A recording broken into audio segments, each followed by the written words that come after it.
On your Monday episode of Locked On Raptors, the Toronto Raptors split a pair of games against the Warriors and Blazers, but all anyone can talk about is Precious freaking Achiuwa. We will dig into why he is very much putting himself into the untouchable category for this Raptors team going forward, and so much more as we break down the weekend with our pal Vivek Jacob at Raptors.com. Let's get to it. Woohoo!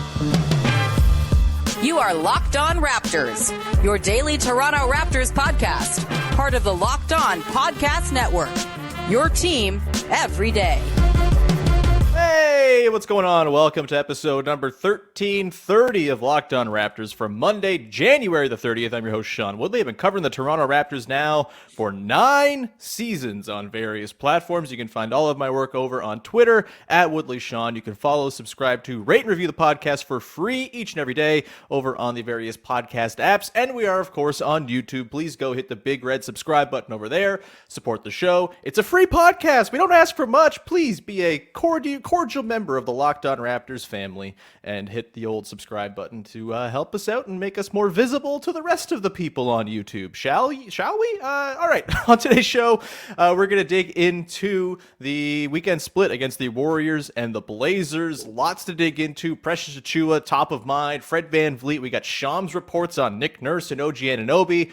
We'll get to all that, but first, got to tell you about our friends over at Prize Picks. Today's show is brought to you by Prize Picks. First-time users can receive a 100% instant deposit match up to $100 with the promo code Locked On. That's PrizePicks.com. Promo code Locked On. All right, Vivek Jacob, Raptors.com, my man. Quite a weekend. It was, interesting, entertaining basketball, which was kind of the whole thesis of my podcast on Friday, digging into how the Raptors, while still not very good, have become an interesting watch. And that continued over the weekend. The defense against the Warriors fell apart as though they just forgot that the Warriors like to move off the ball. But a nice recovery against Portland, who maybe kind of stinks. For you, did you have a sort of big overarching takeaway from the weekend that was lots to dig into? I'm guessing it's probably Precious Achiuwa related. It is entirely Precious Achiuwa related. Hell yeah. No, I mean, he is playing incredible basketball. I had written about him last week. Roten, yeah, Tony Roten. Shout out Tony Roten. And I think, what he's doing as a roller, what he's doing as a cutter, what he's doing with the basketball in his hands, and then defensively, like, he's the best rebounder on the team. When OG Anunoby is not on the floor, he's the best defender on the team. And you're just seeing all of it come together. Nick Nurse talked about how the game seems to be slowing down for him a little bit. And I've talked to Precious about, understanding, where the gaps are and whatnot. And he's talked to me about, just recognizing, he put it down to 3 things: pace, place, and timing. Mm-hmm. And so you're seeing all of that come together right now. And this is kind of what we hope to see at the beginning of the season, right? Mm-hmm. If he was coming off the bench, it's like, hey, can Precious play well enough to basically force his way into the starting lineup? Yeah. And obviously he hasn't forced his way into the starting lineup. It's been dictated by OG Anunoby's injury. Mm-hmm. And he has absolutely made the most of it. Yeah, that OG injury Friday, a little scary. Glad to see there's not like a break or anything like that. And we'll see, he's going to be out against the Suns. That's already confirmed for tonight, but seems as though it's not a super long-term thing, which is a good for the Raptors and potentially good for trade deadline stuff, which we'll talk about because it's the inevitability we can't escape here. But Precious, yeah, I mean, he solves so many of the Raptors' problems, right? Specifically on defense. I mean, the pick and roll defense he can play. Like, Damian Lillard, yes, had himself a bit of a game, and obviously the Warriors' offense just carved up the Raptors into oblivion, start to finish, and so you can't really credit Precious a ton there, but I thought he did a really good job on Lillard. I thought he did a great job on Anfernee Simons. He does a great job without being your traditional 7'2" rim deterrent, rim protector type. He does a great job of just making it really difficult for guys to shoot over him. He kind of just goes and does the vertical thing, and then he's got so much body control, and he's such a great athlete that he can do the vertical thing, not get knocked off of his vertical spot, force guys to have to put shots up higher or put more English on them than they want. And the result is a whole lot of misses. The numbers we ran through last week don't lie. He's one of the best rim protectors per like the NBA's defensive field goal percentage, which, there's various levels of noise in all these numbers. But last week we cited the number. I don't have it in front of me right now, but at the time of recording last week, he was number 5 in the entire NBA among players averaging 4 field goal attempts defended inside 6 feet. The guys in that conversation with him in terms of best defensive field goal percentage inside 6 feet: Bismack Biyombo, Giannis Antetokounmpo, Jaren Jackson Jr., the block lies man, of course, and Draymond Green. Like, that's ridiculous company to be in. And, he's so good on defense. And then the offense comes in and just breathes this whole new life into what the Raptors are doing. And I'm really enjoying, Big V, the way the Scottie Barnes, Precious Achiuwa, Pascal Siakam trio is kind of coalescing here. And that's my kind of big takeaway from the weekend is protect that trio at all costs. Those 3 dudes, they might be the answer to actually Vision 6'9" working. If you want to call it Vision 6'9", if you want to just call it having good basketball players on the floor, whatever it is, the way Precious plays off of those dudes, seeping into the space that they're not occupying, that they're sort of drawing attention from, the different lob chemistries he's starting to develop with different guys. Those 3 guys to me are the truth. And those 3 guys this season have been one of the best performing trios for the Raptors. A +9 net rating for those 3 guys without OG Anunoby, which we'll talk about in just a sec. But those 3 guys comprising your front court, a +9 net rating, a 123 offensive rating, 114 defensive rating, which is like average defense in today's NBA. And then you go to that starting lineup they've rolled out, the Fred, Trent, Scotty, Pascal, Precious lineup. That is now the 3rd most used lineup for the Raptors this season, and it's a +9.8 per 100 possessions. It's been really, really good. It's the best of the most heavily used lineups for the Raptors, which there's not a whole lot of. There's only one lineup with more than 100 minutes, but as far as small sample excitement goes, that's the lineup for me, and it just makes a lot of sense conceptually. You've got shooting, you've got a little bit more rim protection in Precious. Obviously, you lose OG's defense, but I think just sort of the dispersal of touches and the way the ball flows and moves is like notably different. Curious of your thoughts on that lineup in particular, the trio of Scotty, Pascal, and Precious, and what it maybe means for the decision making going into next week's deadline as it pertains to a certain 6'8" dude who has all the muscles in the world who is currently injured. Well put. I think one of the things, well, first off, I'll talk about it as like the whole 5, and why I think that's kind of worked is hierarchy matters. And I think, we may have speculated before the season. It's like, if Gary's coming off the bench and you have Precious in there, it's like, everyone's able to get their shots. And, Precious is clearly number 5 on that list. And he's not someone who's going to be thinking about, I didn't get, 15 shots tonight, right? Like he's just not going to care about that stuff. And so I think having him in that starting lineup just eases everyone's role on the offensive end of the floor. And then when you look specifically at that trio of Scotty, Pascal, Precious, I think it clarifies what the team is trying to accomplish stylistically as well, right? Because Precious is your definitive rim protector. Offensively, again, going back to the point I made before, he's 5th on that list. And then, outside of those 3, you absolutely need knockdown shooters around them, right? What is Fred VanVleet? What is Gary Trent Jr., right? Yeah. At their best, at least anyway. And so I think all that clarity is why we're seeing the offense mesh in a way that we maybe haven't seen earlier in the season. And I think, even going forward, maybe this is, watching more of Magic basketball lately because of how fun they have been, frankly. You sicko. You sicko. Is, if the Raptors do want to crank up that Vision 6'9" and add a bit more height, like Precious is not someone who has to be married to the center position, right? No, he could just be a shooting guard. And and so could Pascal, And so that's where, if you have that core 3, you can look at it and say, potentially, obviously now I think it has to be a shooting big. Like you're not looking at you're adding another like traditional rim roller. Like I think Jakob Poeltl like becomes out of the question.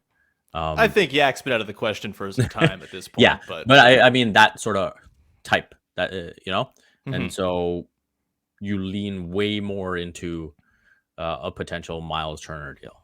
And it should be noted, Miles Turner signed an extension over the weekend, 2 years, $60 million with the Pacers. I don't know how expected that was. I know there were talks about it. It seemed like it was kind of 50-50 per the reporting out there.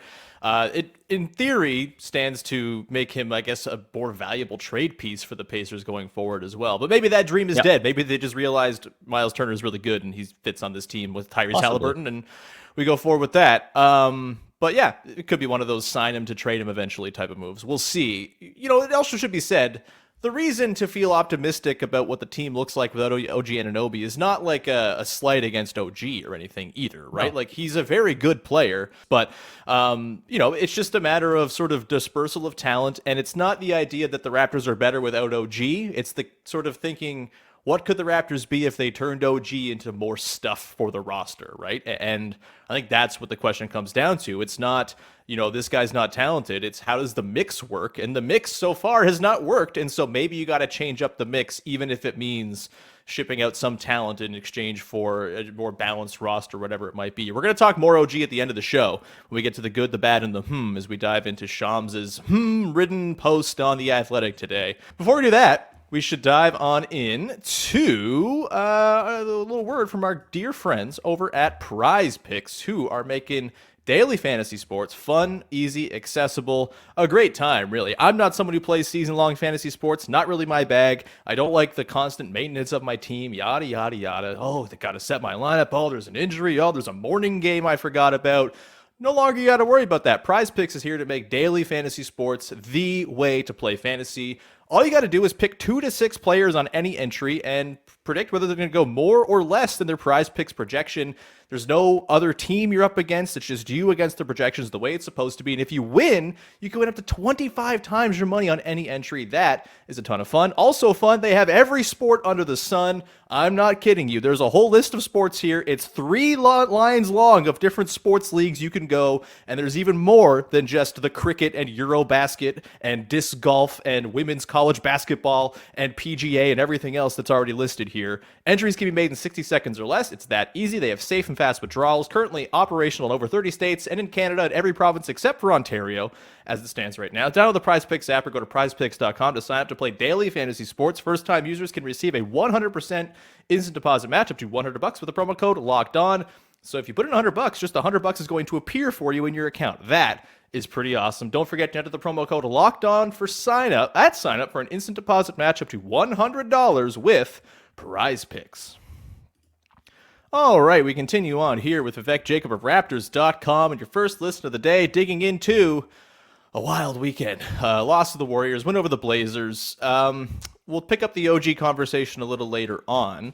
I do want to talk to you about Fred VanVleet, Big V. Had himself a really great game, as he tends to do against the Warriors on Friday. Was, the reason in large part the Raptors were able to outscore their defensive problems for much of that game, which, what a world we live in. The Raptors are outscoring their defensive problems. The defense is a problem for sure, but it's nice that they can actually put buckets up to match. Didn't work against the Warriors, of course, because the Warriors are excellent when they're on, but Fred was incredible in that game. Super clutch, big time moments in the fourth quarter against the Blazers as well, as the Blazers made it close. It's funny. I had seen the score. I watched this game on Sunday morning, Vivek, and I was trying to watch it without any spoilers. I had my phone away for 12 hours before the game came on. I ended up turning on my TV to find my PVR, and they were replaying the game, and so I saw it was 94-90 as Damian Lillard buried a 3, and I was like, damn it, I spoiled myself after doing such a great job. But then they go on a run and it's like 108-90, like 2 minutes later, when I go and rewatch the full thing. And so it was nice. I didn't know that big run was coming late. That big run, in large part, tied to Fred VanVleet being awesome. Big V, the Fred VanVleet question is going to be one that's on our minds for the next 10 days until the deadline. Where are you at right now? Every game is going to be, I would assume, just kind of added to the information bank that the Raptors have when they're making these decisions. there's rumors, I suppose, of interest from the Lakers. We had the Clutch Sports thing last week as well that I don't know means all that much, really. Where are you at with Fred VanVleet and the sort of question on everybody's mind, to pay or not to pay, to keep or not to keep, to trade or not to trade? Yeah, I took the Clutch thing as more of an indicator that he expects not to get dealt by the deadline. Right. And he's sort of shoring things up for the offseason, saying, Mm-hmm. okay, if that's going to be where I'm going to be able to explore my options, then I'm going to make sure I put myself in the best position possible. And I don't think he's too concerned about getting dealt at this deadline. I don't think the Raptors will look to make such a big move at the deadline. With the core, I think they'll probably look at it and say, in terms of retooling this roster, realigning this roster, the best move probably comes in the offseason. And so I could see them waiting for that. And so you look at Fred so far in January, 20.4 points, 5.2 rebounds, 7.2 assists, 1.6 steals, shooting 36.8% from three. Last 7 games, he's at 42.4% from three. And this is close to the best version of him. I think there's still, some blow-bys that are happening that he wouldn't like and he'd like to fix. So it's not the peak version of Fred VanVleet, but it's getting there. And that's what you want to see. And I think it's encouraging signs because you see what he offers alongside Scotty and Pascal when he is close to his best, or at least at his best offensively. And so, that tough shot making, the 3-point shooting outlet option, and then, just the hard nosed play. Like, I love what happened between him and Nasir Little, right? And then you see him go and get an offensive rebound. You see him go and get a block. Like, that just comes down to who Fred is and who he's been right from the time he started playing basketball. Like, everything you read about him, like just making winning plays, just understanding the guts of the game and what's needed at different points of it. That is all of Fred. And it's really great to see it sort of coming through now. And again, if he ends up having the reverse of last season, where he's had that shitty first half and now he goes and has an amazing second half, like, hey, we won't remember how it started. We'll remember how it finished. 100%. And it's just the issue with Fred and the sort of big picture thing with him and the Raptors has never been one of, does he fit with the best players on the team? Because of course he does. He is a ball handler who shoots off the ball like very few players in recent NBA history have. He's a really good off-ball defender who fits into the Raptors scheme extremely well. In the past, he's been a very good on-ball defender. That's dissipated a little bit this year. But I'm pretty all right looking at this last month of him kind of returning to form, factoring in all that happened in the first half of the season with the sickness that he had, where he missed multiple short spells of time, the back injuries, go on down the line. This is the version of Fred VanVleet I expect that we've seen since January the 1st or thereabouts. And that's a player who's good enough to me to pay his next contract and not feel too bad about it. Yes, there's going to be risk involved, as there is risk with any player who is 5'11" and, going into, his age 29 season and all of that. But man, he just really seems to fit wonderfully alongside Pascal and Scotty and Precious and, OG obviously too, Gary Trent Jr., that backcourt, a shooting dynamo pair. It's always been, how fearful are you of the decline and coming and sort of hitting really hard? And I'm willing to use this last month, 15 or so games, as optimism to say, you know what? Maybe that was just an ill-timed slump to start the year, and this is more the actual version of Fred VanVleet you're going to get if you go ahead and pay him. The end of that contract could be rough, but guess what? The cap's going up. All of the deals signed this summer, I feel like, aren't going to look all that bad 4 years from now. Like, this is the time to get in. This is like signing, in the 2015 summer, before everything got crazy. I think there is a pathway here to keeping Fred and not feeling too badly about it, because he's very important to what the Raptors want to accomplish. And just because he's not the best version of his type of player doesn't mean you just go and move on from him, right? Like, these types of players don't grow on trees unless there's an actual tangible plan to go and find yourself a ball handling point guard who can shoot off the dribble or off the catch. I don't think you can just afford to move on from Fred VanVleet. And I don't think that player's out there. I don't think that contingency plan's out there. Maybe they go and draft themselves Scoot Henderson and get lucky in the draft lottery. You can't bank on that 7% eventuality or whatever it is. It's just he's too good to, I think, just ship off for parts at the deadline, which is what you're probably going to get if you trade him at the deadline. It's just the nature of the way the market looks for him potentially and the nature of in-season trades. It just always feels a little bit underwhelming. He's really good, man. And he was in a mood against the Blazers, and I loved it. It's really fun when Fred VanVleet's in a mood. We're going to continue on here, get to the good, the bad, and the from the weekend that was. Before we do that, however, I got to tell you about our friends over at TurboTax. Look, I am a freelance sports media professional, which means my taxes every year are an absolute nightmare, and I like to delay doing my taxes. I call it procrastination because I don't want to do them. It's too hard. It's too much work, and it's too many receipts to file through. But I can go now to TurboTax and not do my taxes. Instead, I can meet with an expert who will do them for me, and so can you. TurboTax experts can relieve you from the stress of taxes and file for you so you can do not taxes. Show your eyes things that are not taxes. Unpack a moving box of not taxes. Taste not taxes. Doing not taxes is incredible. You should try it with TurboTax. An expert will do your taxes from start to finish, ensuring your taxes are done right, guaranteed, so you can relax. Feels good to be done with your taxes, doesn't it? Come to TurboTax and don't do your taxes. Visit TurboTax.com to learn more. Intuit TurboTax, full service products only. Video meeting while expert does your taxes required. See guaranteed details at TurboTax.com/guarantees.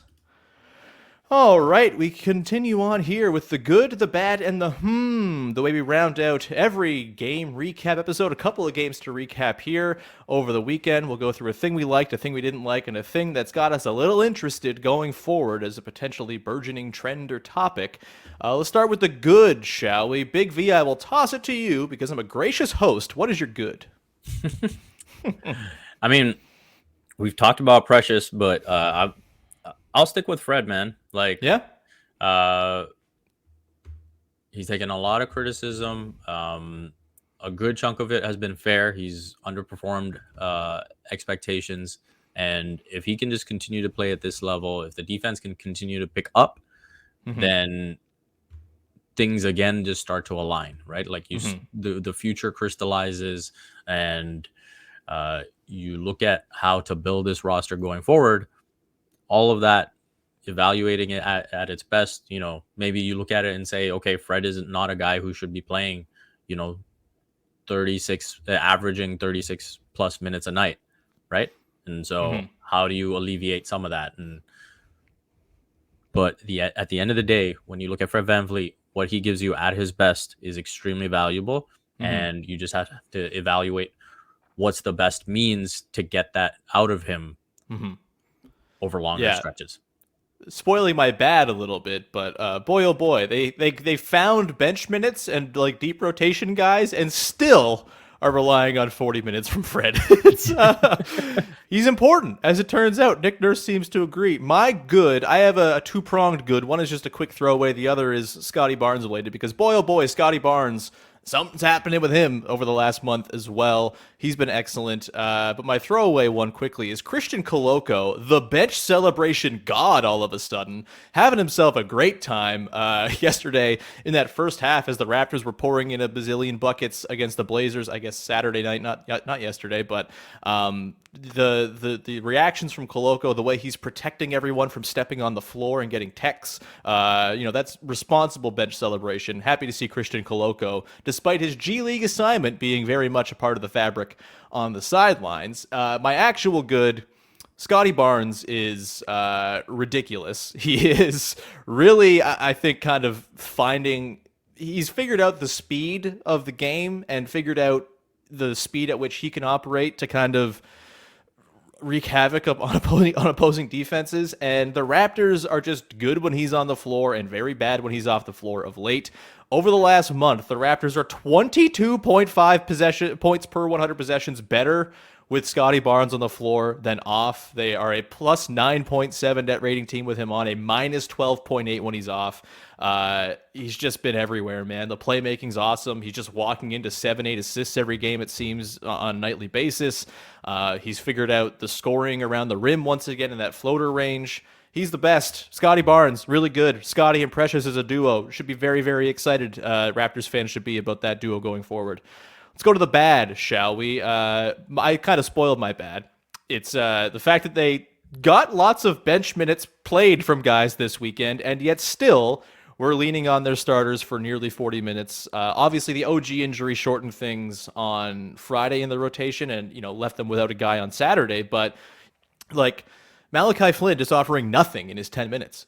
Every single time it seems he hits the floor, offers nothing, and makes it so Fred VanVleet has to come back into the game. It's really, really tough to manage. Just please go get Monte Morris or something like that to make it so there is at least one extra ball handler out there to ease the burden. I don't know. But that is my bad, is that they're still leaning on guys for this many minutes, despite actually finding some real bench contributions. I think speaks to the sort of roster drain, and the back end of the roster just not being good enough, which is not on Nick Nurse. It's not on the players. That's a front office thing that I think we've kind of covered in depth so far this year already. What's your bad from the weekend? I think the bad I'll probably say is just some of the frustration I felt watching that Warriors performance. It's like the defense was just like, what are you doing? Yeah. you know the Warriors have been doing this for 10 years, right? Are you not prepared for the back cuts? And to your point, at least now when they're losing, it's like a more fun way of losing because you don't see the offense as gummed up as much. But again, we've talked about trying to build some momentum this season, and that Sacramento game looked like one to really build off of, and so to go into that Warriors game and have the defense be as almost apathetic to opponent scoring was frustrating. And so that's continues to be the bad, just the lack of consistency. And it's nice that the highs are what they are right now within those individual games where you're getting these performances against the Blazers and the Kings, but it'd be just nice to see 4 or 5 games in a row where it's like, whoa, this is turning around. And look, the Raptors aren't the first team to get back cut to death by the Warriors, right? They've made a living on this, but I do think the lack of any sort of rim protection was apparently clear against the Warriors. And they did a really good job of dragging Precious out a lot as well. They did, yeah. And even before OG went out, the starting 5, the small group, just looked completely lost for ideas on how to contend with anything at the rim. And it was just like, all right, Kevon Looney, I guess you just get all of the dunks tonight. Good for you. Have yourself a night, dude. Let's get to the shall we? I think we're going to talk about the Shams Charania report from this morning. A whole lot of insiderese without really saying a whole lot necessarily. A couple of things of note, however. Reporting on Nick Nurse, his contract apparently is going into the final year of his deal next year, which I guess was not common knowledge before that report dropped. Some suggestions that maybe some frustrations been directed towards Nurse for some of the stuff that's gone on this year, the disappointments. Obviously, we've had our Nurse misgivings as far as the stubbornness with the scheme and not changing things up. However, it should be said, they have changed things up pretty substantially, at least on offense over the last month, and I think he deserves some credit for that and sort of finding a mix that works here. Thoughts on the Nurse report before we get to the quick OG stuff and sort of the determination of his future that might go down this offseason? Yeah, I do think it's interesting that it lines up as well with, going into Paris with the national team. And so, maybe he's getting his ducks in a row to evaluate what comes after that. And so I think the Raptors absolutely should look to keep him. I think he's a very good coach. I think very good coaches are allowed to have bad stretches. And, this is something that I've always looked at and found weird when, we always seem to associate, and I mean the collective, we associate development with players. right? And we never look at a coach and be like, oh, this was a bad thing that happened, and they need to learn from and just get better. It's like we just make the assumption that, oh, this is a bad thing that he does, and it's just absolute, like they can't improve from this, right? This is just who they are. And obviously, Nick Nurse, if people want to criticize the starter minutes over the course of his Raptors tenure and all that kind of stuff, is fair. But I also think he can improve and get better with it. So yeah, I think he's a very good coach. I think that he needs to get better in certain areas, and hopefully he gets an extension and continues with this team. Yeah, I've maintained with Nurse, like, you fire him, and you might get a better coach at sort of managing the grind of an 82-game season, but you find yourself in a playoff series, you're going to be like, damn, I wish we had Nick Nurse pulling the levers here, because he's very good at that part, and that's been proven, I think, over multiple playoff series. They almost beat the Celtics in 2020 with their best player having an absolute pumpkin of a series, and I think, obviously, Kyle Lowry was a big part of that, but, Nick Nurse pulled the right levers in that series as well, too. Just quickly. He does, yeah. What you got? We all forget this now, but if you remember Nick Nurse's first playoff game, we criticized him for not playing Kawhi enough. Yeah. How things change. And also, if you're looking at Nick Nurse, a big part of it is, as we've talked about, there's just not a lot of talent at the back end of this roster, and it's for reasons we all are okay with. They won a title. There was a lot of talent drain after the title, a lot of talent drain in terms of picks and future assets to attain the team worthy of winning a title. That's all stuff you do 1,000 times out of 1,000, but they're in that sort of bill coming due period now, and there's not a whole lot in terms of options for Nick Nurse at the moment. And so while I think you can criticize him for the defense being a little too staunch in its principles and not being adaptable enough, he does very clearly maximize what he's got most of the time. And the offense, in December, they were playing this like nasty mismatch hunting, ISO every single time down the floor, garbage ball. They've actually played beautiful, crisp half-court offense for the better part of a month now by changing the way they use Scottie Barnes, by just sort of implementing more pick and roll and split actions at the elbows and stuff. Like, that's been tangible, like, change that's happened. He's an adaptable guy. He's always been. I think it would be premature to say, all right, well, get rid of him now because of one bad season. Let's go quickly to the OG thing before we round out here. The latest report there from Shams on OG, that the Knicks, apparently, we've heard this, maybe they've offered a bunch of picks. All the Knicks first-round picks are not made equal. Some of them are heavily protected and fake first-round picks that turn into seconds and all this. Where are you at with the OG stuff? I know, there's, I think, maybe a growing faction of Raptors fans who are thinking maybe this is the move. I might be included in that, honestly, to maybe see if you can get a contender bidding war going before next week.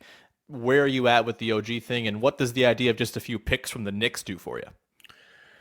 I think you've hit the nail on the head with what the protections look like, right? If they're if you're getting 3 first-round picks and they're all protected and they all end up converting to like second rounders, then that's a terrible deal, right? Not a deal Masai is making, I might add. So I think more information is needed on that to properly evaluate. If, like, say 2 of the 3 are unprotected, then that's something that's really worth evaluating, especially when you consider there'd have to be some type of player involved in like matching the salaries. So I think that is something you absolutely have to consider in building this roster out. Ideally for me, there is a ready-made player coming back to go into the rotation. And if you are considering an OG trade, in terms of trade type, you are probably leaning to either that multiple first round picks or the Rudy Gay type deal where you get your 22-23 version of Grievous Vasquez and Patrick Patterson and John Salmons and Chuck Hayes, where you know, if there's a Chuck Hayes out there, bring him to me, please. Yeah, I'm with you. I think it's got to be a deal where you are balancing the roster. I'm honestly not all that enthused by just picks. And I know I generally skew sort of pick skeptic on this podcast because a lot of it feels like voodoo that I don't understand, frankly. But the idea of like bringing guys in who can kind of be your shadow core going forward, young guys who can kind of plug into that DeLon Wright, Jakob Poeltl, Pascal Siakam circa 2017 role would be pretty nice. Guys on cheaper contracts, you're going to have to pay Precious and Pascal and eventually Scotty and obviously Fred and Gary potentially this summer if you don't move them. So cost control, all that would be nice as well. It's a really, we're going to keep on talking about the OG trade thing because it's endlessly fascinating. I don't think there's a wrong answer whether you keep him or remove him, but I do think this might be the time to strike while the iron's hot and sort of set yourself up and make a proactive move before you got to pay him $35 million a year in 18 months' time. Maybe this is the time to sort of get out of the OG business, not in any sort of way that is because he's bad. He's really good, but again, basketball teams need more than just talent. They need fit, they need skills to complement one another, and sometimes it just kind of feels like OGs stick out a little in an uncomfortable way. And I hate it because I love OG. I want him around forever, but man, I'm thinking long and hard about what might happen between now and February 9th with him. All right, we're going to round it there. Thank you so much for tuning into the show. Big V, anything you want to promote for the good people out there? Usual stuff, head to raptors.com. You can find all my work there. My latest is on Precious Achiuwa, who has been a lot of fun to watch, so you can go check that out.